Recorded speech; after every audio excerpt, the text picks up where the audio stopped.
जय जिनेंद्र जैन कहानियों के अंतर्गत 16 सतियों की सीरीज़। और आज आप सुनेंगे महासती सीता को। महासती सीता की कहानी बहुत लंबी है, इसीलिए वो आप 2 एपिसोड में सुन पाएंगे। चलिए प्रारंभ करें। मिथिला नाम की एक नगरी थी। वहाँ के राजा का नाम था जनक। जनक विदेह के नाम से भी जाने जाते हैं। उनके एक पुत्री रहती है जिसका नाम रहता है सीता। सीता को वैदेही और जानकी कहकर भी बुलाया जाता है। एक समय की बात है, मलेच्छों ने मिथिला नगरी पर आक्रमण कर दिया। इस पर राजा जनक उनका सामना करने में असमर्थ होते हैं, तो वे अपने मित्र दशरथ से सहायता मांगते हैं। दशरथ अपने मित्र जनक की सहायता करने के लिए भव्य सेना लेकर जाने को तैयार होते हैं। इधर जब राम और लक्ष्मण को पता चलता है तो वे अपने पिता के पास आकर कहते हैं, पिताश्री, आपके पुत्र अब योग्य हो गए हैं, बड़े हो गए हैं, आप ये मौका हमें दीजिए। हम आपको आश्वस्त करते हैं कि हम शत्रुओं पर विजय प्राप्त करके लौटेंगे। यह सुनकर राजा दशरथ खुश होते हैं और अपने पुत्रों को भेज देते हैं। राम और लक्ष्मण मलेच्छों से भयानक युद्ध करते हैं और युद्ध में विजयी होते हैं। और ये देखकर राजा जनक बड़े ही खुश होते हैं और उनका भव्य सत्कार करते हैं और उनको अयोध्या के लिए विदा कर देते हैं युद्ध समाप्ति पर। कुछ समय बीत जाता है। राजा दशरथ अपनी पुत्री का स्वयंवर रचते हैं। दूर दूर तक राजाओं को, राजकुमारों को संदेश भेजा जाता है, निमंत्रण दिया जाता है अपनी पुत्री के स्वयंवर के लिए। स्वयंवर नियत तिथि पर होता है। भव्य मंडप बनाया जाता है। आमंत्रित राजा सभी ससत्कार वहाँ बैठाए जाते हैं। राम और लक्ष्मण भी उसमें पहुँचते हैं। वहाँ राजा जनक ने एक शर्त रखी थी। एक धनुष था, व्रजावर्त धनुष, यानी बहुत भारी धनुष था, और वह धनुष पर जो बाण चढ़ा देगा वही सीता का वर होगा, सीता का विवाह उससे होगा। सभी राजाओं राजकुमारों ने बड़ा ही प्रयास किया, लेकिन कोई भी नहीं चढ़ा पाता है। अभी राम का नंबर आता है। रामचंद्र जी जाते हैं और बड़ी ही सहजता से धनुष को उठाते हैं और उस पर बाण चढ़ा देते हैं। सभी राजा राजकुमार आश्चर्यचकित हो जाते हैं उनकी शक्ति, उनके साहस को देखकर। और इस तरह सीता ने वरमाला राम के गले में डाल दी और राजा जनक ने सीता और राम का विवाह करवा दिया। दोनों आ जाते हैं अपनी नगरी अयोध्या, खुशी खुशी रहने लग जाते हैं। समय बीतने लगता है। एक समय की बात है, राजा जनक को एक मुनि मिलते हैं। मुनि से राजा प्रवचन सुनते हैं और अपने पूर्व भाव के बारे में जानते हैं। जानने के बाद राजा ने यह निर्णय किया कि वे अपना राजपाट अपने बड़े पुत्र राम को सौंपकर अभी वो अपना जीवन साधना में बिताना चाहते हैं। उनके इस निर्णय का सभी ने बड़ा स्वागत किया, सभी बड़े खुश थे। लेकिन जैसे ही उनके इस निर्णय की खबर रानी कैकेयी को पड़ती है तो वो खुश नहीं होती है, वो नाराज़ हो जाती है और राजा के पास आकर कहती है, मेरे जो 2 वचन थे आपने मुझे दिए थे, उधार में है अभी, और आज वो मुझे पूरा कर दीजिए। और वो कहती है कि मेरे पुत्र भरत को अयोध्या का राजा और राम को 14 वर्ष वनवास दे दीजिए। और जैसे ही राजा दशरथ ये सुनते हैं वो मूर्छित हो जाते हैं। उनके दिल को बड़ा ही घात पहुँचता है। और यह स्थिति देखकर राम राजा दशरथ के पास आते हैं और उन्हें आश्वस्त करते हैं, और आश्वस्त करने के बाद खुद वनवास स्वीकार करते हैं और भरत के लिए राज्य छोड़कर चले जाते हैं। दूसरे दिन जब वो जाने के लिए तैयार होते हैं तो सीता भी उनके साथ जाने के लिए तैयार हो जाती है। और इस पर राम ने उन्हें बहुत समझाया कि वो उनके साथ न आए, क्योंकि वन के कष्ट बहुत ही कठिन हैं। वहाँ कंकड़ीली सड़कें हैं और कंटीले झाड़ी है, भीषण धूप, गर्मी, शीत है, खाने का अभाव होगा, जंगली जानवर होंगे। लेकिन सीता नहीं मानती है। वह अपने पति को आश्वस्त करती है, जैसे मेरे शरीर से मेरी परछाई अलग नहीं हो सकती, वैसे मैं भी आपसे अलग नहीं हो सकती। मैंने आपके साथ बहुत सुख भोगे हैं तो दुख भी आपके साथ भोगूंगी, और जहाँ आप रहेंगे मेरा सुख वहीं पर है। और इस तरह राम को वो मना लेती है।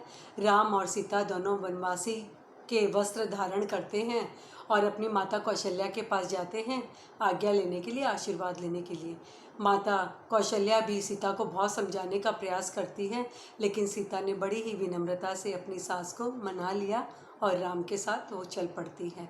इधर जब लक्ष्मण को मालूम चलता है कि राम वनवास जा रहे हैं, वो भी अपने प्रिय भाई के साथ हो जाते हैं, क्योंकि राम के बिना उन्हें अयोध्या में रहना गवारा नहीं था, वे अपने भाई के बिना नहीं रह सकते थे। और उन्होंने तर्क दिया कि भाई को मैं अकेले नहीं जाने दे सकता, मैं भाई की देखभाल के लिए उनके साथ जाऊंगा। बहुत रोका जाता है, राम सीता सभी रोकते हैं लक्ष्मण को, लेकिन लक्ष्मण नहीं रुकते हैं और उनके साथ हो जाते हैं। राम, लक्ष्मण और सीता तीनों वन की ओर निकल पड़ते हैं। वन में जाकर एक कुटिया बनाते हैं और कुटिया में रहते हैं। लक्ष्मण ने कुटिया के चारों ओर एक तार खींच दी थी, एक रेखा खींच दी थी, जो लक्ष्मण रेखा के नाम से जानी जाती है। और एक समय की बात है, लक्ष्मण और राम को जंगल में किसी काम से जाना पड़ा। वे सीता को कुटिया में छोड़कर चले जाते हैं।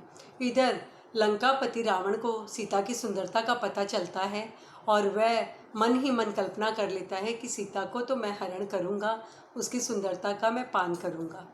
और वो एक साधु का वेश धारण करता है और सीता के पास आ जाता है और भिक्षा की याचना करता है। सीता भिक्षा लेकर आती है। साधु उससे कहता है कि यदि तुम मुझे भिक्षा देना चाहती हो तो बाहर आकर मुझे दान दो, तो मैं स्वीकार करूँगा। सीता बाहर आकर जैसे ही दान देती है, रावण अपने असली रूप में आ जाता है और पुष्पक विमान में बैठाकर सीता को लंका ले जाता है और वहाँ पे उसे अशोक वाटिका में रख देता है। राम सीता से अलग हो चुके रहते हैं। अभी रावण सीता को तरह तरह के प्रलोभन देता है कि मैं तुम्हारा दास बन जाऊंगा, तुम मेरी रानी बन जाना, तुम्हें पटरानी बनाऊंगा, तुम राज करोगी, हम संसारिक सुख भोगेंगे। इस तरह अनेक प्रलोभन देता है, लेकिन सीता तो टस से मस्त नहीं होती है। और फिर वह सोचता है कि स्त्रियां स्वभाव से डरपोक होती है, तो इसे डर दिखाऊंगा तो शायद ये मान जाएगी। तो उसे कहता है कि तुम्हारी रक्षा के लिए यहाँ पर कोई नहीं है, अगर तुम मेरी बात नहीं मानती हो तो मैं तुम्हारे धड़ अलग कर दूंगा। तो इस पर सीता कहती है कि मेरी रक्षा के लिए भले ही कोई न हो, मेरे जान की रक्षा के लिए कोई नहीं है, लेकिन मैं अपने सील की रक्षा के लिए स्वयं हूँ।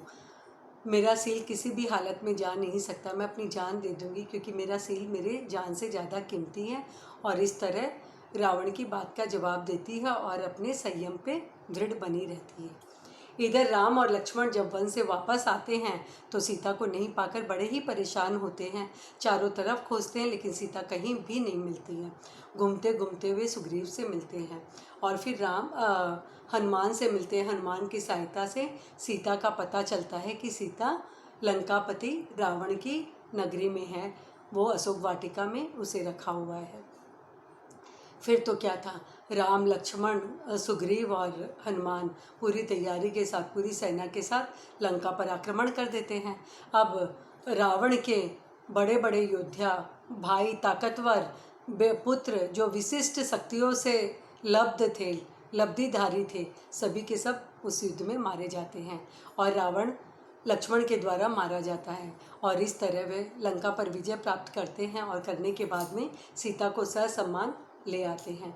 और तब तक उनका 14 वर्ष का वनवास पूरा हो चुका रहता है और वे अयोध्या आ जाते हैं। वहाँ अयोध्या पहुँचने पर भरत ने बहुत आग्रह किया। आग्रह करने के बाद राम का राज्याभिषेक होता है, वे राजा बनते हैं और सीता रानी बनती है। राम अपने प्रजा का बड़ा ही ख्याल रखते थे, उनके सुख दुख में हमेशा साथ रहते थे। और एक दिन राम के मन में आता है, वे भेष बदलकर शाम के टाइम अपनी प्रजा के सुख दुख को जानने के लिए निकलते हैं रहस्यमय रूप से। और वे जाते जाते एक धोबी की झोपड़ी के सामने रुकते हैं और वहाँ उन्हें कुछ शब्द सुनाई देते हैं। वहाँ पे धोबी और धोबन में झगड़ा होता रहता है क्योंकि धोबन अपने काम से देरी से लौटती है। तो धोबी उससे कहता है, मैं तुम्हें घर पे नहीं रहने दूंगा, तुम निकल जाओ। मुझे रामचंद्र मत समझना, जो सीता रावण के पास रही फिर भी उसे अपना लिया, मैं तुम्हें नहीं अपना सकता। और ये जैसे ही शब्द राम के कानों में पड़ते हैं तो बस राम को आत्म प्रवचना होती है। वे लोक निंदा का भार उठा नहीं पाते हैं और निर्णय करते हैं कि वे सीता का त्याग कर देंगे। सुबह होने पर सारी स्थिति लक्ष्मण को बताते हैं और लक्ष्मण इस पर अपने भाई से कहते, नहीं, मेरी भाभी सिलवंती है, वो बिल्कुल पवित्र है और अभी तो वो गर्भवती है, तो आप उसे कैसे त्याग कर सकते हैं। लेकिन राम कहते हैं, लोक निंदा के भार को लेकर मैं जी नहीं पाऊंगा, इसीलिए मुझे सीता का त्याग तो करना ही पड़ेगा।